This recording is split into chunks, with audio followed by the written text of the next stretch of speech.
하나님의 말씀 디모데후서 1장 11절부터 14절까지의 말씀입니다. 내가 이 복음을 위하여 선포자와 사도와 교사로 세우심을 입었노라. 이로 말미암아 내가 또 이 고난을 받되 부끄러워하지 아니함은 내가 믿는 자를 내가 알고 또한 내가 의탁한 것을 그날까지 그가 능히 지키실 줄을 확신함이라. 너는 그리스도 예수 안에 있는 믿음과 사랑으로서 내게 들은 바 바른 말을 본받아 지키고 우리 안에 거하시는 성령으로 말미암아 내게 부탁한 아름다운 것을 지키라. 아멘. 세상에는 유명한 사람들이 남긴 유언의 말들이 있습니다. 개인적으로 저는 톰 소여의 모험, 허클베리 핀의 모험의 작가 마크 트웨인이 남긴 아주 간단하지만 많은 의미를 전해주는 유언을 가끔 생각하는데요. 마크 트웨인의 본명은 사무엘 클레멘스라고 하죠. 그런데 이 사람이 생의 마지막 순간 딸에게 남긴 유언은 잘 지내라, 우리가 다시 만날 때까지 라는 유언이었습니다. 딸에게 아버지의 삶에 대한 큰 여운을 남겨준 이 표현처럼 우리가 사랑하는 사람의 삶에 또 우리가 인생을 정리하면서 무언가 좋은 기억으로 또 좋은 삶의 교훈들을 남길 수 있으면 참 좋겠다는 생각을 합니다. 때때로 우리는 우리의 생을 어떠한 말을 남기며 마감할까 또는 남겨야 할까를 고민하곤 합니다. 사도 바울은 생의 마지막 순간에 어떠한 말을 남겼을까요? 생의 마지막 순간, 또 순교의 시간이 다가옴이 느껴질 때 어떠한 유언의 말을 남겼을까요?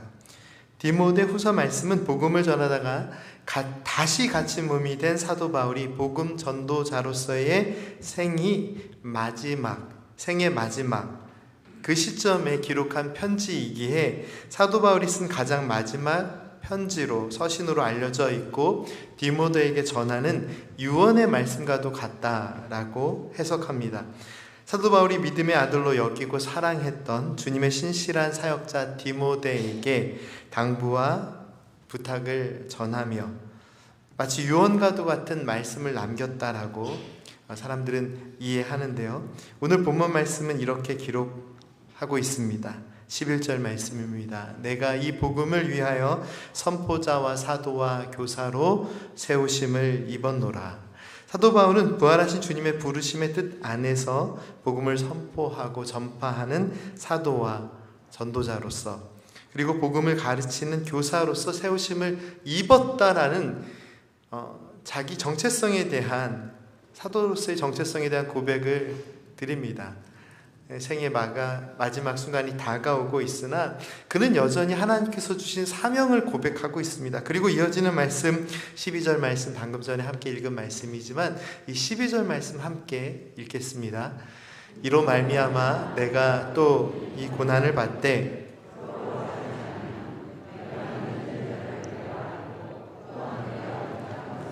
그날까지 그가 능히 지키실 줄을 확신함이라. 아멘. 사도 바울은 복음을 전하는 복음 전파자, 선포자, 그리고 사도, 교사로 세우심을 입고 복음을 전함으로 인해 고난을 받고 있습니다. 특별히 이 말씀에서 고난을 받되라는 표현이 있는데요. 이 의미를 깊이 살펴보면 마치 죽음에 이르는 것과 같은 극심하고 막대한 고난을 겪고 있다라는 의미의 표현입니다. 사도 바울이 갇힌 로마의 감옥에 대한 자료들을 찾아보면 이 감옥은 지하 감옥이었습니다. 지하 감옥에 창문이 있었을까요? 사실 이 지하 감옥은 지하로 들어가는 곳에 환기를 위한 작은 구멍 하나 있을 뿐 햇빛도 거의 볼 수 없는 어둡고 답답하고 눅눅하고 칙칙한 공간이었습니다. 사도 바울은 바로 그곳에 갇혀 있었습니다. 그런데 그곳에서 사도 바울이 다가오는 순교의 시간을 앞두고 쓴 편지의 내용을 보면 세상 속에 남기고 싶은 유언의 이야기가 아닌 여전히 자신의 삶 가운데 주신 하나님의 사명, 소명이 있음을 고백하고 있습니다. 또한 주 예수 그리스도께서 장차 이루실 날들에 대한 소망과 확신을 고백하고 있죠. 유언이라는 것이 생을 마감하는 사람이 남기는 말이라는 의미가 있기 때문에 제 개인적인 생각에는 이 유언이라는 말로 디모데후서 말씀을 표현하는 것이 적절하지 않다라고 생각합니다. 일반적으로 디모데후서의 마지막 장 말씀은 아예 사도 바울의 유언장이라는 별명도 가지고 있는데요.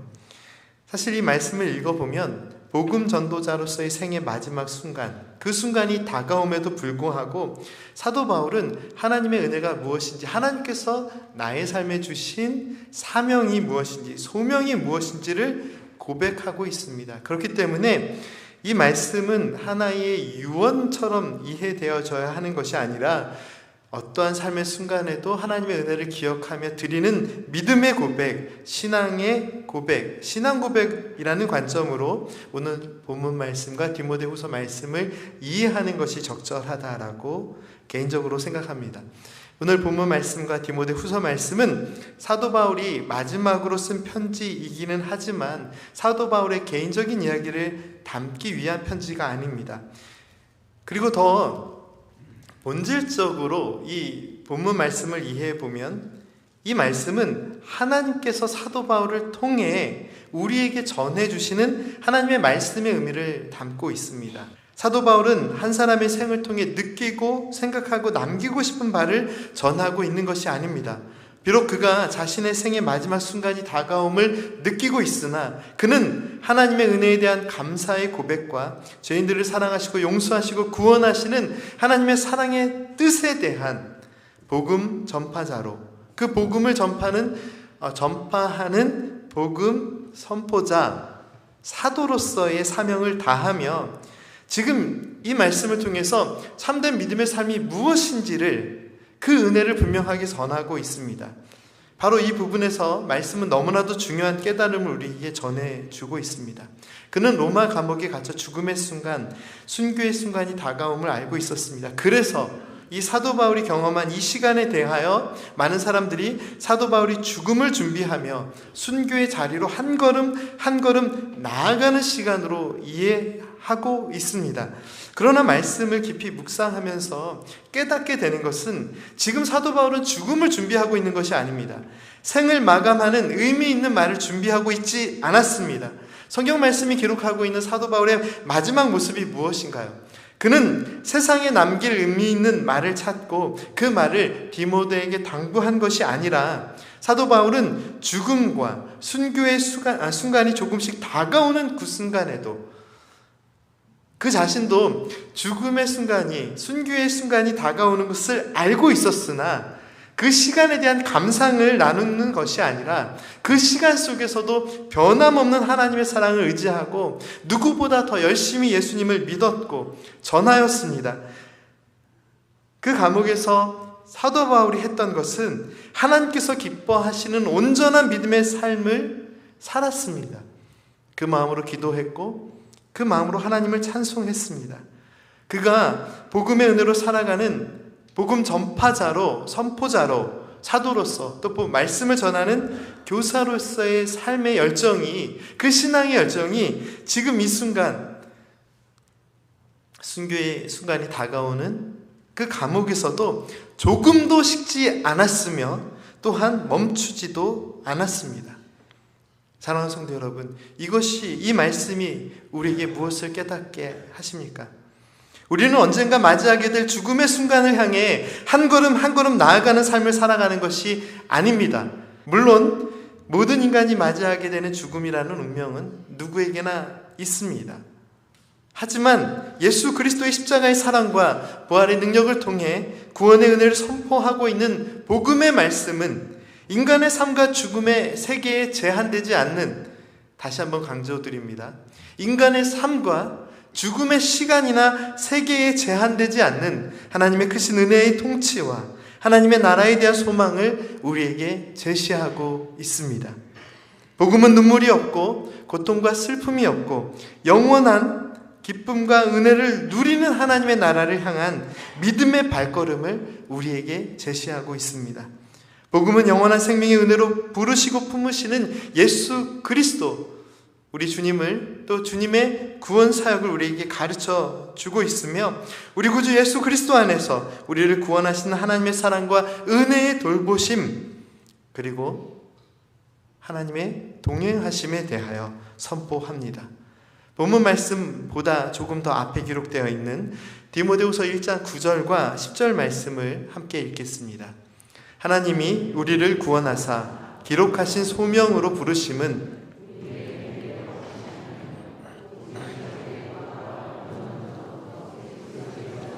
우리에게 주신 은혜대로 하심이라. 이제는 우리 구주 그리스도 예수의 나타나심으로 말미암아 나타났으니 그는 사망을 패하시고 복음으로써 생명과 썩지 아니할 것을 드러내신지라. 아멘. 순교의 순간이 다가오는 그 시점에 사도 바울은 예수 그리스도 안에서 하나님께서 사망을 패하셨음을, 그 복음의 메시지를 다시 한번 선포합니다. 예수 그리스도 안에서 하나님께서 주신 소명과 또 소망을 이야기합니다. 사망의 권세를 넘어 생명의 은혜로 부르시는 하나님의 은혜를 고백합니다. 그런데 여전히 우리는 이 디모데후서 말씀을 읽으면서 사도 바울이 죽음을 앞두고 남긴 말, 그런 유언처럼 이 말씀을 이해하고 있습니다. 우리 교회는 참 은혜롭고 감사하게도 연세가 많으신 어르신 성도님들께서 많이 계십니다. 그리고 고령의 연세에도 함께 기쁨과 감사로 예배를 드리시면서 참 귀한 믿음의 삶의 모범과 또 교제를 나눠주시고 계십니다. 정말 감사한 부분이고, 제가 늘 고백하듯이 우리 교회의 자랑은 오직 우리 교회의 주인 되신 예수 그리스도 한 분이시지만, 그래도 우리 교회가 이 밴쿠버 한인 사회에서 내세우고 자랑할 거리가 하나 있다면 그것은 연세가 많으신 어르신들부터 어린아이까지 함께 모여 이 주님의 몸된 성전 안에, 몸된 교회 안에 함께 모여 예배를 드린다는 그 사실입니다. 특별히 연세가 많으신 성도님들을 생각할 때 아마도 어르신들께서는 내가 자녀들에게, 그리고 이 땅에 무엇을 남길 수 있을까, 또 어떠한 말을 남겨야 할까라는 고민을 하실 때가 많지 않을까, 그런 생각이 가끔 드는데요. 자녀분들에게 의미 있는 말씀을 남기시고, 또한 이 땅에 의미 있는 족적, 발걸음을 남기시는 것 분명 의미가 있는 일입니다. 오래 기억될 참 의미 있는 말씀과 의미 있는 유산들을 가정에서, 그리고 우리 교회 안에 많이 남겨주십시오. 그런데요, 믿음의 눈으로 보면 더 중요한 것이 있습니다. 어르신들뿐만 아니라 모든 성도님들께 해당되는 너무나도 중요한 것입니다. 13절과 14절 말씀입니다. 너는 그리스도 예수 안에 있는 믿음과 사랑으로서 내게 들은 바 바른 말을 본받아 지키고, 14절 말씀 함께 읽겠습니다. 우리 안에 거하시는 성령으로 말미암아. 아멘. 이 말씀에는 복음의 은혜로 살아가는 믿음의 사람이 반드시 품고 있어야 할 믿음의 삶의 두 가지 중요한 강조점들이 분명하게 드러납니다. 첫째, 13절 말씀, 그리스도 예수 안에 있는 믿음과 사랑입니다. 둘째, 14절 말씀에 기록된 우리 안에 거하시는 성령으로 말미암아입니다. 우리의 삶은 죽음이라는 운명을 향해 한 걸음 한 걸음 나아가는 것에 목표가 있지 않습니다. 어떠한 상황 속에서도 때로는 그것이 죽음처럼 깊은 절망의 자리라 할지라도, 첫째, 우리의 생명 대신, 우리의 생명의 주인 대신 예수 그리스도 안에 있는 하나님의 사랑과 하나님을 믿는 믿음으로 살아야 합니다. 둘째, 우리와 함께 하시는 성령 하나님의 인도하심을 따라 끝까지 하나님께서 주신 소망 가운데 한 걸음 한 걸음 믿음과 은혜의 삶을 살아야 하는 것이 우리의 믿음의 삶입니다. 사도 바울은 순교의 순간이 다가오는 그 순간에 사망을 패하시는 예수 그리스도의 보혈의 능력을 고백합니다. 그것이 믿음에 붙들린 삶, 더 정확하게는 복음에 붙들린 삶, 그리고 복음의 은혜로 살아가는 삶의 모습이죠. 우리에게 생명을 주신 하나님의 뜻이 있습니다. 우리가 살아야 할 믿음의 삶의 목표가 있습니다. 그것이 무엇인가요? 하나님을 찬송하며 마지막 순간까지 하나님이 주신 사랑과 은혜로 살아가는 삶입니다. 그러한 은혜와 평강을 누리십시오. 내 삶의 걸음걸음이 쉽지 않을 수 있습니다. 힘들고 지치는 순간도 있을 것입니다. 그러나 또한 어려운 삶의 순간에도 감사와 기쁨으로 예배하는 은혜의 날들이 있을 것입니다. 그런데 그 모든 삶의 순간 동안 우리는 어떠한 말들과 어떠한 고백을 남길까가 아니라 어떠한 말들과 어떠한 고백으로 하나님의 은혜의 품으로 나아가야 할까요? 성도님들께서 드리는 그 삶의 어려운 순간 속에서도 고백하는 기도와 믿음의 고백은 이 세상 속에 있는 그 어떤 유명한 사람의 말보다, 유언보다 더 아름다운 기도와 찬송의 꽃으로 하나님 나라에서 피어 오를 것입니다. 한국의 대표적인 서정 시인으로 손꼽히는 박목월 시인의 이만한 믿음이라는 시가 있는데 혹시 들어보셨나요? 이만한 믿음이라는 시에 이런 구절이 있습니다. 갈릴리 바닷가에 나붓기는 무화과 잎새 같은 신선한 삶을 누리게 하옵시고 갓 피어오르는 불길 같은 믿음으로 당신을 찬양하게 하옵소서라는 구절인데요. 하나님께 이러한 믿음을 주시옵소서, 이러한 믿음의 삶을 살게 해 주옵소서라는 간구를 드리는 기도 시의 형식으로 지어진 이 시에서 갈릴리 바닷가에 나붓기는 무화과 잎새의 신선한 삶이란 무엇을 의미하는 걸까요? 주님의 말씀이 선포되고 주님의 사랑이 전해지는 갈릴리 바닷가를 한번 상상해 보십시오. 물론 아름다움으로만 따지면 밴쿠버 바닷가도 못지 않은데요. 그러나 우리가 이 시를 통해서 느끼고 싶은 것은 주님이 이 땅에 오셨을 때 주님의 말씀이 선포되었던 그곳, 주님의 사랑이 느껴지고 전해졌던 그 갈릴리 바다를 상상해 보십시오. 그곳에 바람에 나붓기는 무화과 잎사귀 하나가 있습니다. 그런데 이 잎사귀 나무는 예수님께서 전해주시는 생명의 은혜를 품고 날마다 주님으로 인해 크고 작은 기쁨과 평안을 누리고 살아가는 삶의 은혜를 상징합니다. 지금 성도님들께서는 복음이 전해주는 그 구원의 은혜로 인해 생명을 얻은 거듭남의 은혜를 누리시고 계십니까? 복음이 우리에게 전해주는 유익이 무엇입니까? 우리가 죄와 사망의 권세에 사로잡혀 그러한 하나님의 사랑으로부터 멀어진 삶을 살고 있으나 복음은 우리를 하나님의 사랑 안으로, 예수 그리스도 안에서 새 생명의 은혜로, 거듭남의 은혜로 초청하고 있습니다. 갈릴리 바닷가에 나붓기는 무화과 나무 잎새, 그 신선한 삶처럼 이 시의 표현에서 느껴지는 단 한 가지, 주님의 사랑 느끼고 그 사랑에 춤추고 그 사랑에 반응할 수 있는 그런 삶의 모습처럼 오늘 우리는 그런 거듭남의 은혜를 살아가고 있습니까? 13절 말씀에 그리스도 예수 안에 있는 믿음과 사랑으로 내게 들은 바 바른 말을 지키라 라는 표현은 하나님께 대한 바른 신앙의 고백, 복음이 이끄는 온전한 믿음의 삶을 본받아 지켜야 함에 대한 선포입니다. 그리고 14절 말씀, 우리 안에 거하시는 성령으로 말미암아 내게 부탁한 아름다운 것을 지키라. 이 말씀은 하나님의 구원의 은혜를 선포하고 있는 복음을 지키라 라는 부탁입니다. 복음을 지키라 라는 말은 또한 궁극적으로 복음의 은혜 안에 살라, 복음이 이끄는 삶을 살라, 복음의 은혜로 살라 라는 선포입니다.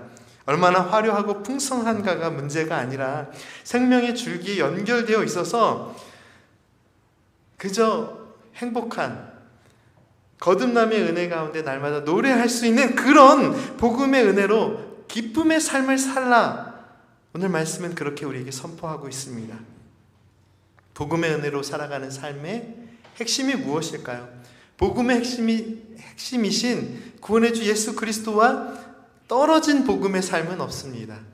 날마다 주님과 동행하며 우리 주님께서 우리에게 전해주시는 하나님의 사랑을 느끼며 그 사랑 안에서 거듭나고 매일매일의 삶이 그렇기에 하나님께서 주시는 은혜의 날임을 깨달을 수 있는, 그래서 사도 바울이 고백하는 것처럼 죽음의 순간이 눈앞에 있으나, 순교의 순간이 눈앞에 있으나 저 죽음에 대한 두려움이 아니라 저 삶의 마지막 순간까지도 함께 하시는 하나님의 은혜, 그리고 저 사망의 권세를 넘어서 사망을 소멸하시고 하나님의 은혜로 인도하시는, 하나님의 나라로 그 은혜의 품으로 인도하시는 하나님의 은혜에 대한 고백. 오늘 우리에게 있어야 될 자아 성찰, 나의 삶의 모습에 대한 고민들, 그리고 내가 이 땅에 남겨야 할 말이 무엇일까요?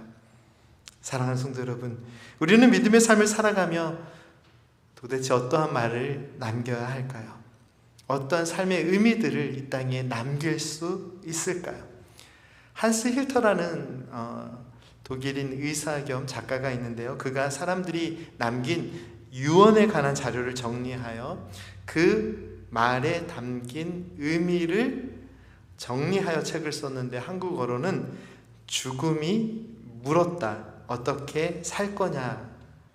이 사람이 여러 유언들을 정리하다가 이제 마지막에는 인류 역사에 잘 알려진 유명 인사들의 유언을 따로 정리하여 그 말이 담고 있는 의미, 또 그가 살았던 삶의 의미들을 에 대한 깊은 생각을 또 책을 통해서 제시하고 있는데요, 이 책에는 작가가 사람들의 유언에 관심을 가지게 된 계기와 경험에 대하여 다음과 같은 설명이 있습니다.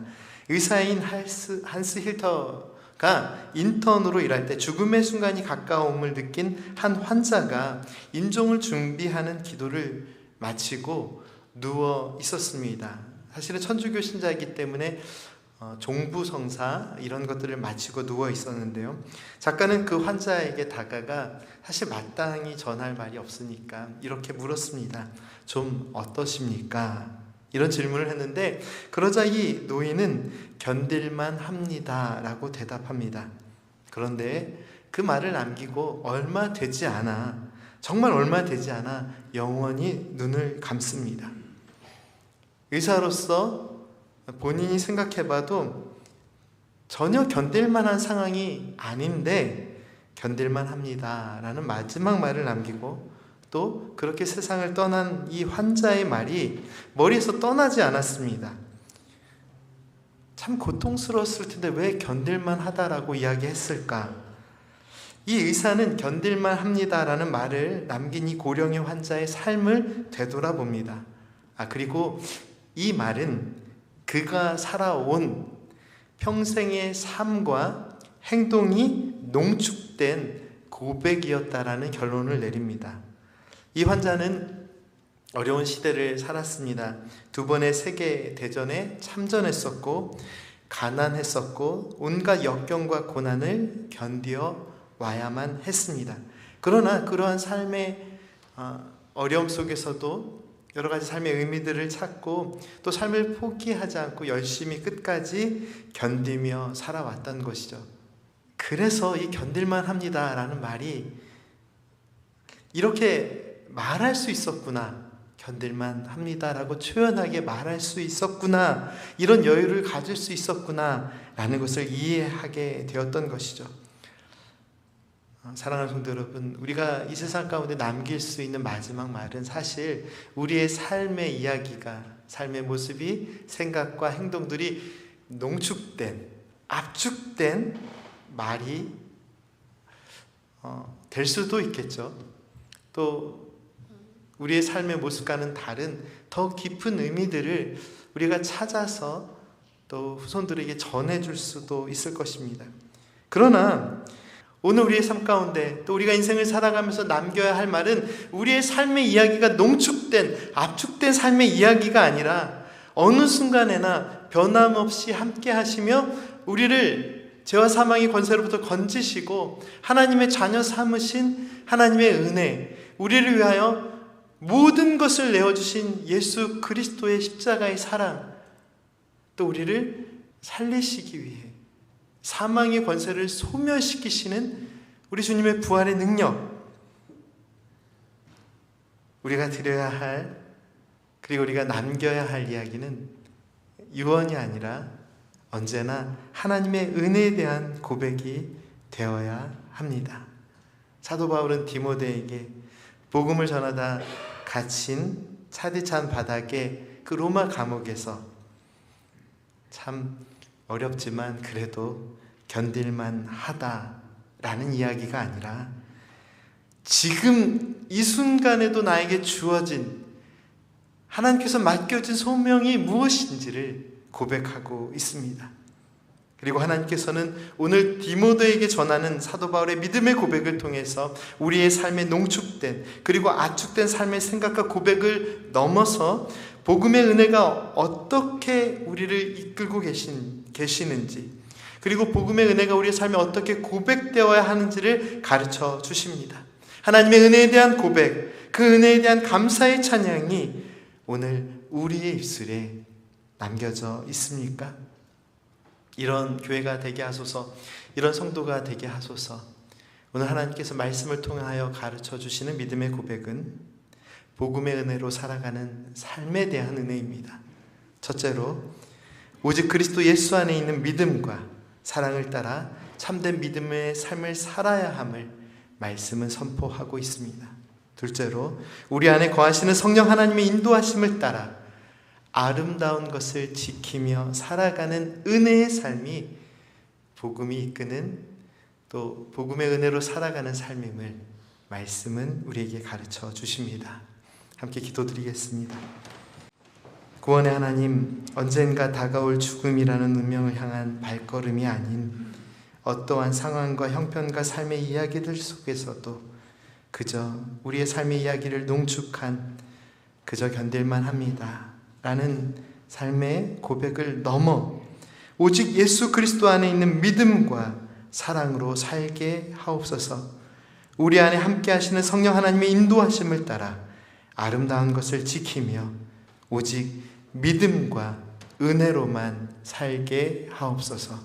예수님의 이름으로 기도드립니다. 아멘.